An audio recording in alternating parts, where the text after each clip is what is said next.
22nd at Barclays Center in Brooklyn. We have an amazing show lined up. Paulie Malignaggi versus Adrien Broner, 12-round fight for the WBA welterweight world championship. It will be live on Showtime Championship Boxing beginning at 9 o'clock Eastern and 6 o'clock Pacific. It will be live coast to coast. And there will be preliminary fights airing on Showtime Extreme beginning at 7 o'clock. We have tickets still available. We urge everybody to get out there.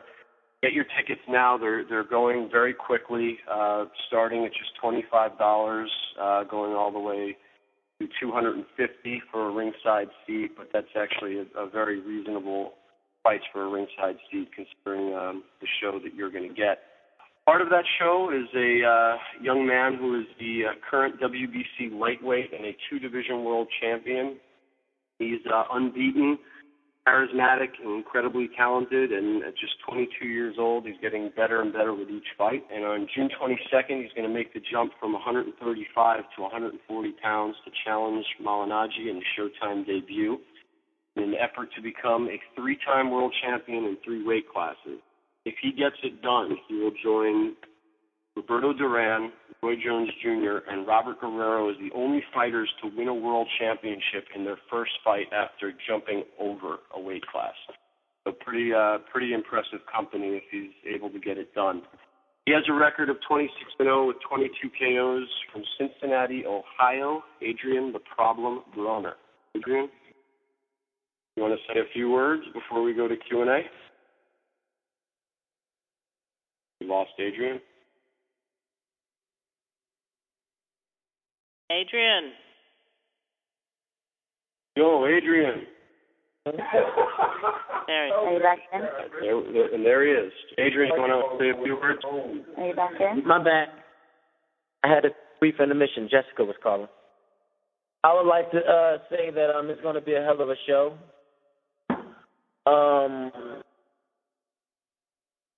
Basically, I'm just going to go in the ring and do what I do best, and that's get the victory. Anything I got to do to get the victory. I'm really not worrying about jumping weight classes. I know that I'm going to do a lot of great things in a sport, and I'm going to do them differently. So with that being said, we'll see something explosive. You'll probably see another knockout 9 times out of 10. Check on my record. He's bringing pillows to a fight that I'm throwing bricks.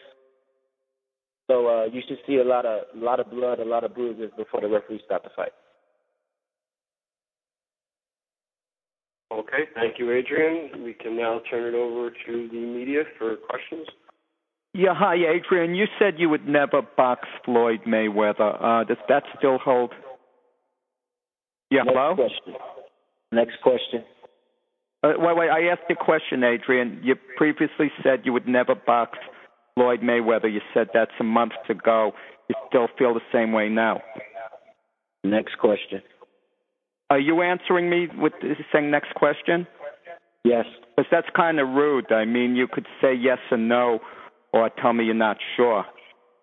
Well, he said next question, so let's go to the next question. About the fight. I know you said, Adrien, in your opening remarks you weren't worried about the jump in weight, and I believe that you're not worried about it, but I'd like you to describe sort of what you might have had to do different or how you feel at it or what you think might be different about the way you box at a new weight, 2 weight divisions, as Dave mentioned in the opening remarks. It is a little unusual for a fighter to go up 2 weight classes these days and right into a world title fight. So could you talk about that a little bit? For me, the weight it's not a problem. I'm originally a welterweight anyway. I just have to lose weight. So I really didn't have to do anything different. So just the only thing different, I guess, is you'll weigh, 10 pounds more roughly? Negative. That's my regular weight. No, I mean, but it hasn't been your fighting weight for most of your career.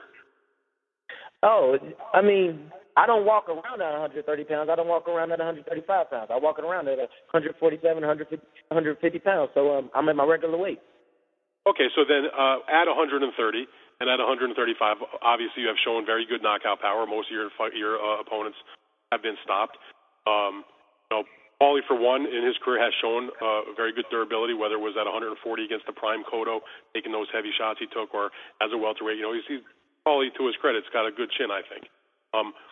Do you think that you're going to take that 30-35 power that you've shown all of us, and it's going to be with you when you get in the ring against Malignaggi? What a lot of people don't understand is, you know, you can't really do nothing for power. You're either born with it or you ain't. It's like Pacquiao. When he was in smaller weights, he was knocking guys out. When he went up into bigger weights, he was still knocking guys out. It's just something that God blessed me with. I got power, so it really don't matter what weight class I'm in. I'm still going to have the same power as I had in any weight class I'm in. Okay, I want to ask you one other thing about it. You know, much is being made about this jump up to 2 weight classes. There's not a lot of guys for you to fight at 135 that were willing or that had good names. You know, 140 was pretty loaded, but a lot of those top fighters were busy fighting the other guys. I know you've been asked about this, but I don't remember what you were saying about it. Do you think that whatever happens in the fight with Paulie, that you would maybe go down to 140 at some point and try to mix it up with those guys, or just wait for them to come to you in your new weight class? Because many of those guys probably will move up eventually anyway. How do you sort of look at that landscape? I'll fight anybody who's willing to fight Adrien Broner. Okay. I mean, are you familiar? I know you're familiar with the top guys at 140. I mean, most of them are promoted by Golden Boy. I'm not worrying about no names. I'm not worrying about who did what and who fight. I'm not worrying about how hard someone is expected to hit. I will fight anybody who's willing to fight Adrien Broner. All right, very good. Point well taken. Adrien, thank you. I will see you in New York. Good luck to you. My man. He said, what do you think of Paulie Malignaggi, honestly, as a fighter? Because you've given him plenty of stick in the build-up and at the press conference in Las Vegas. You know, do you think, you know, what do you think his strengths are in the ring?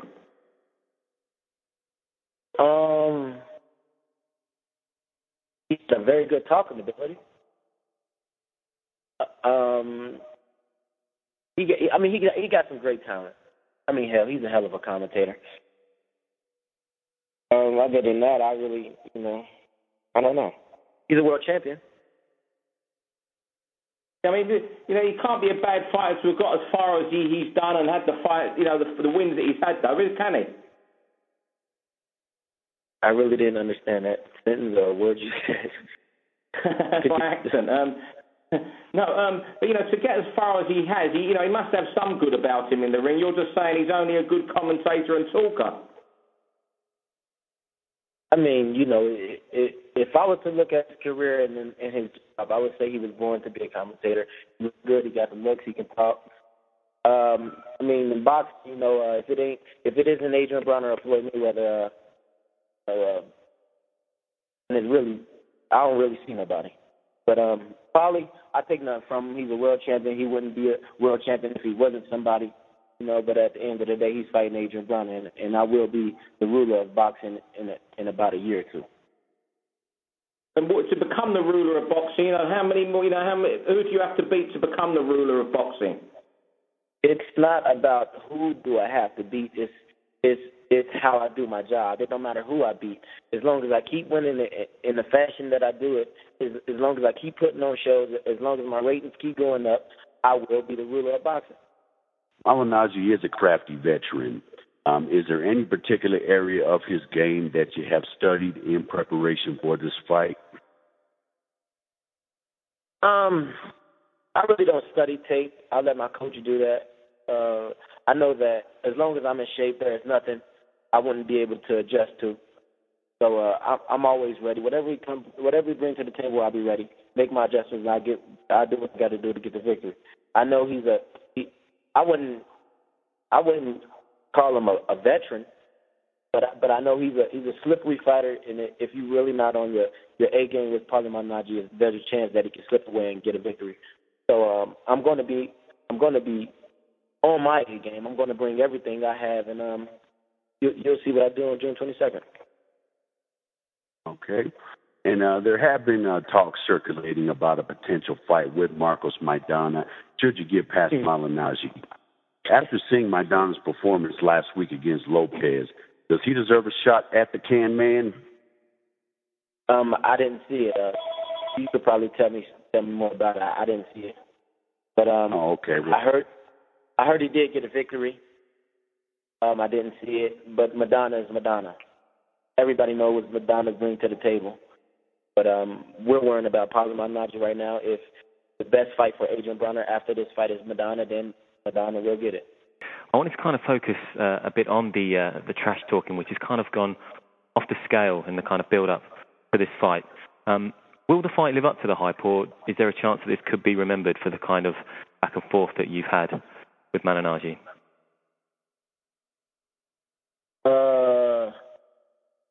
Really didn't get nothing you just said, but okay, sorry, I was saying, will this fight live up to the hype, or is there a chance that it can actually be remembered for the trash talking that the two of you have had? Of course, I'm Adrien Broner. I always say something and do more than what I said. Okay, well Malignaggi, for example, obviously he said that you're ugly. Effectively, you look like a ninja turtle. What are your thoughts on that? Well, my thoughts on that is, he said I look like a ninja turtle, but his female thinks different. What, sorry? His female Jessica thinks different. There's obviously been a lot of talk about Jessica. It was one of the first things that you mentioned as well when you came onto the call. Do you think that it's actually getting to him that you're bringing this up? He admitted that it got to him. That was his love of his life. Okay. Does any part of you kind of think that this has gone a bit beyond boxing? I mean, it's kind of gone onto a whole new level? No, for me. For me, it's just boxing. For me, it's just boxing. Okay. So who's in whose head in this sort of this back and forth that the two of you are having? So what? Who's in whose head? Who's getting to who most? Is anything he's saying affecting you? Negative. There's clearly a culture clash between the two of you, though, right? You said what? There's clearly a culture clash between the two of you. No way. Nothing is personal. If he takes the thing with Jessica personal, that's on him. That's his heart. It is what it is. At the end of the day, we still got to fight June 22nd. He could bring his feelings in the ring with him. It's not going to help him. He could bring a AK, a 9 with an extended clip. It's not going to help him. I don't care what he brings, man. I will be victorious. You ready to get your ass kicked next week, bro? I'm gonna beat you like you stole something. I'm gonna beat you like you stole something. I'm gonna beat the shit out of you. I'm gonna beat the shit out of you so bad. Your followers are gonna know whether to call me your face or your ass. I'm gonna beat the shit out of you so bad you're not gonna recognize the difference. All right. I'm gonna blast you. Guys, Paulie, let Adrien finish up, and you'll have your time. Yeah. I'm gonna have your turn. Hey, Paulie. I'm gonna come see you. I'm gonna smack this you. Come see me anytime you want. Don't play that gangster shit. You will get your ass kicked. You will get your ass kicked. That's a wild card. I'm in New York, big boy. Wild card. I'm in New York. Did you train in New York? Huh? All right, Paulie, Adrien. What are you talking about? Yes, get your ass. Paulie. What are you retarded? You said you're going to come see me, so come see me. All right. Where you at? Paulie. We're going to stop the call. Paulie, we're going to stop the call. Paulie. Let him finish his questions. We probably only have one. You guys told me to call in. I was told to call in. That's all I'm doing. I'm calling in. That's all I'm doing. Let him stay on the phone. Sit tight. Adrien, the question. Okay. Hold on. Wait. Kelly, Dave, I'm trying to help him. Dave, chill. You trying to help me? How can you help me? You're retarded. You guys can't How are you going to help me when you're retarded? I got to help you. You're mentally retarded. How are you going to help me? How are you going to help me, bro? I'm that's one person for you. You need my help. You're a retard. Paulie, no, I'm being serious. No, I'm being serious, but you're really retarded. But you make no sense. All right, Adrien, you asked me to still so you could help him. You're not helping him. You're not helping me. You're not helping anyone. Let's just finish up Adrien's questions. Adrien, we're going to finish up your questions. And then we're going to... All right, Adrien? Yeah. I want you to make a final comment about... No. I'm serious. I swear I'm serious. I'm not yelling at Paulie. I don't got to do that. We fight next week. Fuck all that yelling. But what I know, but I don't want him to yell I was back. trying to tell him. The media's on the phone. What was I trying to? I was trying to. Did he get off the phone? I really had to tell him something. This is from the heart. I don't know if he's on the phone or not. Paulie, Adrien, give him your message, which will be your closing statement. Go ahead. No, he needs to hear this. He's on the line. He's on the phone. He can hear you, but we're just going to give you your time, and then he's going to come back. Okay. Oh, but what I had to say is, you know, he needs to like stop all the cussing and all the other stuff he's doing, because at the end of the day, he really have a 9 to 5, and I really want him to keep his job on Showtime, because after June 22nd, like, boxing is really not going to be his biggest job he has. Like, the commentary job is going to be the biggest job for him after June 22nd. So he's a role model, really. He's a good commentator, and people like seeing him on Showtime talking, like, so getting on the phone with me and talking crazy like that, like if Showtime hear that do him no good. That's all I wanted to do. Okay. So now I want you to do a closing comment about the fight itself and how training camp's been going, and then we're going to turn it over to Paulie, and you can go back to the gym. Okay. Basically, man, you know, I'm going to do me regardless. You know, I'm going to come in dancing, I'm going to leave out dancing, I'm going to be victorious. I will be 23-year-old, 3-time champion in 3 weight classes. I will make history on June 22nd. You know, I heard there's only 2 guys that have only done it, and I will be the 3rd. It's going to be a hell of a fight, however long it lasts. But at the end of the day, man, I'm going to fuck Paulie up. You know, I'm not a commentator, so I can cuss and say fuck bitch and fuck Paulie, so fuck Paulie. And I'm going to get this money, and my checks are bigger than his. And at the end of the day, he better keep practicing his lines, man. And hopefully the referee don't stop the fight before it get too bad and he miss out on some jobs. Because after the fight, if the ref let it go on too long, he probably will miss out on fights, and then he would have to be at work with glasses on, and I don't know how good that'd be to his career. Okay, great. Thank you so much. That was all right. The closing statement. Thank you so much. All right. Okay, bye. Okay, now we're going to turn the call over to Paulie. Paulie, are you there? Yeah, I'm here. What's up? Yeah, okay. Can you hear me? Yep.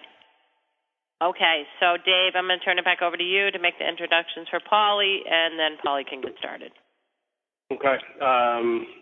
Thank you, everyone, for your patience. He's the current WBA welterweight and a 2-division world champion. He has the never-say-die attitude and style that epitomizes the fighting spirit of all fighters from Brooklyn and all Brooklynites. First made his mark in the 140-pound weight class when he defeated Lovemore Nadeau in 2007 for the IBF crown. Early last year, he won a 9th-round technical knockout victory over Vyacheslav Senchenko that earned him the WBA welterweight world title in Senchenko's native Ukraine. Has defended the belt once thus far, winning a decision over Pablo Cesar Cano at Barclays Center last October and at the arena's inaugural boxing event. Also well known and well praised for his work as a color commentator on Showtime Championship Boxing. And on June 22nd, the 32-year-old will look to stop the rise of Adrien Broner a few miles from his home in Brooklyn. He has a record of 32-4 with 7 KOs from Brooklyn, New York. Paulie Malignaggi. Paulie, take it slow. Go ahead. What's going on? Comments? There is nothing comments. Well, we got questions. I'll answer them, and then I gotta go. So we got questions.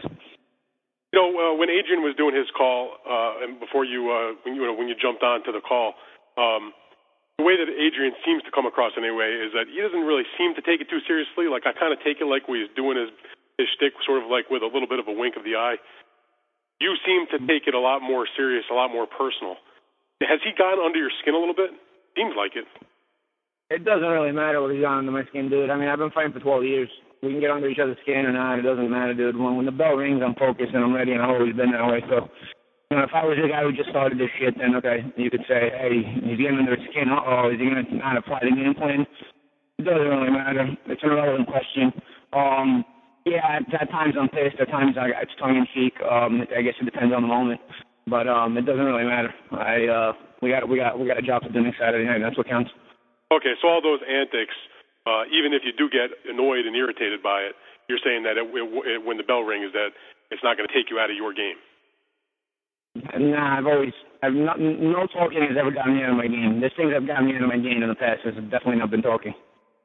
Okay, and so when he says those things, how much does it upset you? Or are you also given a little shtick too?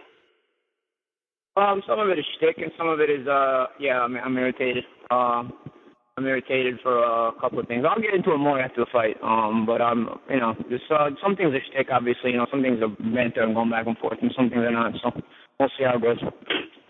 Okay, now listen. You started your career when you won your first world title. Anyway, I think you started at 135, but you really made your name at 140. Now you've been a welterweight now for a couple of years, and obviously have done very well. You've made the jump in weight that he's about to make. Can you talk a little bit about what that was like for you and how you think, as an observer, that he will handle that change? It's not really a comparable comparison. I made that transition over the course of my entire career, so I kind of grew out of the weight classes. I didn't just jump weight classes. I had no choice but to move up in the weight classes when I moved up. He's making a choice to move up, so it's a question that you can't really compare the two weight jumps. Then how do you think, though, that with him going, like you said, you went up the two weight classes over a long period of time. He's taken a jump up two weight classes in the span of just, from one fight at 40, or rather at 35 to the next fight or from 140 to 135 to 147 in his next fight. Can you give me your opinion about what you think that will be like for him? I know you've watched him fight before. Yeah, he's a little guy. And he's going to see how overrated his power was. I think they were better off letting him fight a live guy at lightweight or somewhere below that before him fighting a live guy at welterweight. He's fighting his first live guy, and he's fighting his biggest guy all in one jump. So I don't think that was the most intelligent move on his team's part. But they can have an egg on their face after the fight, and Adrien can have a bloody face after the fight. It doesn't really matter to me. But do you think then, even though people don't associate Paulie Malignaggi with big punching power, but you've stopped a couple guys at welterweight, do you think that because maybe, like you say, he's a smaller guy, that you maybe be able to surprise a lot of people, not necessarily by winning, but by stopping him in a victory? I mean, if you look at my opponents, they all get their ass beat, don't they? I mean, do they all not wind up looking like their face went through a windmill at the end of the fight, especially recently? So I don't see why Adrien Broner's face is going to look different at the end of the fight. He will wind up looking like they put his face in a blender when I'm done with him. And does that mean a stoppage, Paulie? Whatever it is, it depends on him. It depends how bad he wants to win or how bad he wants to make the distance. Yeah, I'm not going to tell you I'm going to sit here and knock him out one punch, but he's going to feel a lot of punishment on next Saturday night, and then we'll see how bad he really wants it. Because he talks like he wants it so bad. Well, he's going to go through a lot of pain, and he's going to have to endure a lot of pain in a situation where he's not even going to win. So in the end, he may just tell himself it's not worth it. Let me just quit. I just want to ask you one more question. You've had a handful of Showtime broadcasting assignments over the past several weeks. When you go from site to site, whether you're training and you go and do your broadcast, has juggling both things the last few weeks had done anything as a detriment to your training regimen, or have you been able to deal with both and stay on keep for both jobs? No. I mean, every show I went to, Adrien was at the same show, with the exception of the June 8th show. But the June 8th show wasn't really a hassle because it was minutes before I trained anyway, so it wasn't really an issue. There's a lot of things they can do to Adrien Broner. What Adrien Broner shows against the bums he's been fighting, you can't really pinpoint one single way to beat him, because it's really up in the air. He's fought such bums who shouldn't even been in a boxing ring, let alone in a boxing ring for world titles. You can't even really make a comparison as to what is going to beat him or not, because it could be anything that could beat him. There's not really one thing that you can say will or won't work. I mean, the guys he's been fighting have nothing at all. So just the fact that you're bringing anything to the table, it already gives you more of a chance than anybody else he's fought. The fact that you're breathing, the fact that you're a live corpse, it actually gives you a chance. You know what I'm saying? Because the guys who've been fighting were barely alive to begin with. At the end of the day, I'm not really the one who's at risk of robbing him. I'm the one who's at risk of getting robbed. Out here, the fighters don't seem to lose decisions a lot of times when they deserve to lose them. So I'm going to put that out there right now, just like I put it out there when I got robbed in Texas. When I beat his ass, I expect to get a decision. And if I don't get a decision when I beat his ass, you will all know why. When you win this fight, then, would it give you more satisfaction than any other victory? Every fight has its own satisfaction. I mean, the fight of the moment is the one that's always most satisfying until you get to the next one. So, yeah, because this is the next one in the long line of fights that I've had in my career, yeah, obviously this is a very satisfying victory. But until you get by this one, winning the one after this one will become more satisfying. So you always focus on the task at hand and knowing that the biggest satisfaction is to win the fight in front of you. Do you think, a lot's been said between you both in the build-up. Do you think, you could get on with him sensibly after the fight? It doesn't really matter. I don't really care. I don't box to make friends. I box to make money. And also, you're making a great fist of your career with Showtime. Is that any influence now on when you might walk away from boxing and go with broadcasting full time? Soon. I don't expect to fight much longer, but as long as there's fights like this, they get my adrenaline flowing and get my juices going and I'm excited to train and fight, then obviously I'm going to keep fighting. This is the kind of fight that makes me appreciate being a fighter and being a boxer. As long as these fights are around, then I'm obviously not going to walk away from it. But once it starts becoming harder to get these kind of fights or be a part of these kind of fights, or just my body tells me something different, then I'll walk away. But I don't anticipate to stay around much longer. Did you think 2013 could be your final year in boxing then? Maybe not. I mean, I take every year 1 year at a time. I don't like to look too far ahead. Paulie, what do you expect the crowd reaction to be? You are the local fighter and Broner's charismatic. Do you expect the crowd to be heavily behind you, split against you? What are you anticipating? I don't know. I expect obviously some support from me. I also know Adrien the ticket scalper, and he takes all the floor seats. I'm going to put that out there too. So, I've gotten my share of floor seats. But I don't know. I don't know who those tickets go to. I don't know who they get sold to. I do know the entire undercard, for the most part, was an Adrien undercard or Cincinnati based undercard. So I don't know. I mean, it doesn't matter, bro. I mean, we can fight in my living room, we can fight in his living room, but it doesn't matter. I mean, the ring is square, and we got to deal with it in there. So that's the right thing I'm focused on. Do you think it's a sign of disrespect if Broner's moving up 2 weight divisions to box you instead of stopping off at 140, to look at one of the champions there? No, it's an ambitious move. I don't look at it as disrespectful in that way. I think it's just a fighter looking to make an ambitious move and trying to build a legacy, so to speak. So that part I'm not really. That part is not really what ticked me off. I'm curious. This is an interesting fight, and just in terms of you're with Golden Boy, you're also a Showtime commentator, kind of the future. And you're a champion that is still viable, in my opinion. But I'm just curious, did you have a choice in taking this fight? Because there seems to be so many kind of conflict of interest, moving parts. No, I mean it was a fight that was offered to me. I actually liked it when it was offered to me. I thought it was actually too good to be true. So there were other fights that were given as options, but I felt like this was the one that paid the most, first of all, which obviously is always the main key. And the fight that I felt I matched up well in, so we went with it. At this stage too, a lot of fighters start to say that they need motivation. They look for little things to light a fire. It certainly lit a fire for you. How important has that been in your preparation? Having that kind of passion to feed off of. Is it a good or a bad thing? No, that's a good thing. I think you always want to have big fights, the big moment in your career. It's always something that you strive to achieve. You always strive to get there.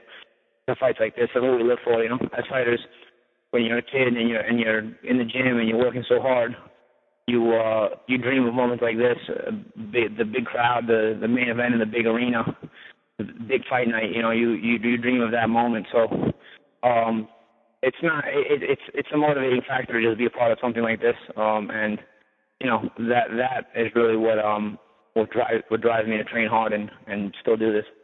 Can you explain the testing situation? You said as of May 13th you had not been tested, though you both had agreed to it. Has that changed? Yeah, no, I've been tested a few times myself. I mean, I don't keep track of Broner, but they've showed up where I've been quite a few times, yeah, since then. Also, just last thing, how important is pace in this fight? He fights at a leisurely pace. I tend to think a mid-tempo, kind of mid to long-range boxing match favors you, if you can keep it that way. What do you think about pace in this fight? You have to tire him out. What is the thing that you have to do to him to beat him?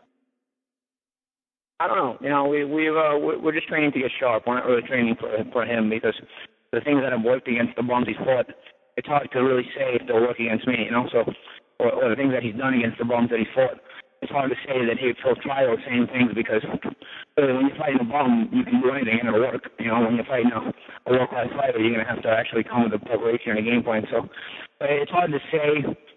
That's why we didn't really prepare for him. We just prepared to get really sharp, prepared with some good sparring partners and just be the best we can be because you know the game plan he may have for me may be altogether different than you know what he's been fighting, the one he's been using or whatnot. You know, like I said, when you fight the corner store belly clerk every time you're out there fighting, you don't really need a game plan. You just go out there and do it. You know, so now he's fighting somebody real. So it wouldn't surprise me that he comes with a new bag of tricks or just some new looks. So that's why I didn't really train for anything I saw on video or anything like that, and I stopped watching video very, very early in camp for that reason. In that sense, you'll be providing him the professional resistance he's ever faced. Yeah, we were fighting him the first professional loss he's ever faced, too. You kind of talked a lot about how this fight kind of got the competitive juices going and really interests you. What specifically about this fight, made this one stand out for you? It's a big stage, the main event, coming in as a world champion in the city where, my family moved to.